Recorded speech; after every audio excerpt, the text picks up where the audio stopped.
Mga ka-hybrid, naguguluhan ka ba? Kung ilang nga po bang kilo ang isasabog tanim mo kada hektarya? Ang hybrid rice na gagamitin po natin nitong darating na dry season.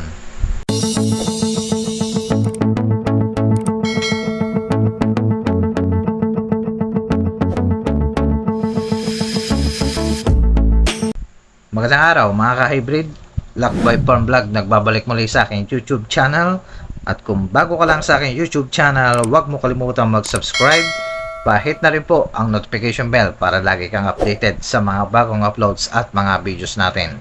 For today's video mga ka-hybrid ay pag-uusapan po natin yung dami ng binhi kada hektarya. Sabog tanim po ito, hybrid rice na po pwede nyo pong may apply nitong darating na dry season. So matagal tayong hindi nakapag-vlog, ay medyo busy po tayo sa pagpapaland prep ng ating area. Yan po, dalawang variety po ang aming itatanim nito itong darating na dry season, yung SL39 at yung Longping 908 po, yung bago po ngayon mga ka-hybrid. At dun sa isang hektarya ay kami po ay magsisibuyas. Yan po. At sa palaran po na naman po kami sa pagsisibuyas. So although pag-usapan natin ngayon ay tungkol po sa sabog tanim. Hybrid rice po ito mga ka-hybrid. So ayan. So ilang nga po bang kilo ang po pwede po nating isabog sa isang hektarya kung kayo po ay nagtatanim ng mga hybrid rice seeds? Kung kayo po, kung maganda po ang pero sana mas maganda yung lupa, no, yung malambot-lambot. Suggest ko sana ay mga ka-hybrid, gumamit po kayo ng bioenzyme o kaya naman yung sa pampalambot ng lupa. Pwede rin pala yon yung molasses.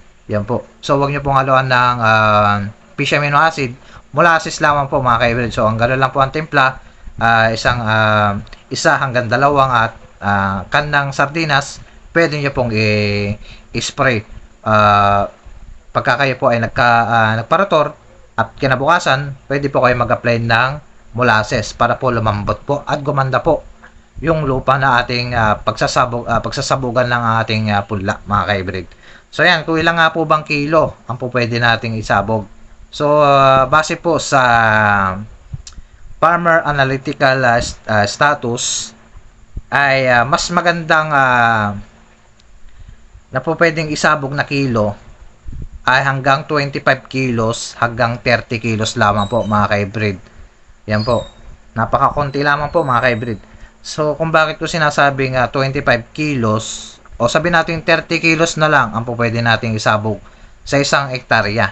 So kailangan po kasi sa sabog tanim hindi po makapal. So base po sa naka-experience dito sa aming lugar ay yung kapal, yung masyadong makapal po ng pagsasabog tanim, lalo-lalo na po pag hybrid rice, ay hindi po maganda. So, isinasuggest o nire-recommenda po natin na magsabog po tayo hanggang 30 kilos lamang po mga ka-hybrid. Yan. Kasi, yung ugat kasi na napag-eksperimentohan dito ay hindi maganda, yung lalong dikit na dikit. Kasi kung titignan mo, yung 40 kilos na isasabog mo na hybrid rice, ay makikita mo makapal pa rin pala yun. So kikita mo halos damo na, parang damo na style. So hindi po pala po pwedeng ganon ang isasabog mo. So hanggang 20, kahit sabi mo 28 to 30 kilos lang mga ka-hybrid. So nipisan mo lang ang pagsasabog po mga ka-hybrid sa isang hektarya. So kung kayo po ay marunong magtansya, magsabog, nipisan nyo lang mga ka-hybrid, huwag po masyadong makapal. Dahil po pagka dikit-dikit po, lalo na pagka hybrid rice, ay maselan po yan. Kasi ang ugat ay halos, ang hybrid rice hindi kailangan madikit ang kanilang space. Kasi yung ugat po kasi ng hybrid rice ay talagang dumadami yan. So halimbawa, magkakadikit sila, ay talagang magpupulupot-pulupot sila doon dahil sanhi na mag-aagawan po sila ng nutrients o sustansya. Kaya po dahilan, humina po ang ating pag-aani. Yan po mga ka-hybrid, isa sa mga natuklasan namin na 28 hanggang 30 kilos lamang po. Nipisan nyo lang po ang pagsasabog tanim pagka nitong dry season po mga ka-hybrid. So ilan po mga ka-hybrid ang munti kong share sa ngayon at susunod natin vlog at yung inbreed naman mga ka-hybrid. So ilan po mga ka-hybrid, sana meron ko natutunan dito po sa aking channel at may apply mo nitong darating na dry season. Yun lamang po, ingat po at God bless.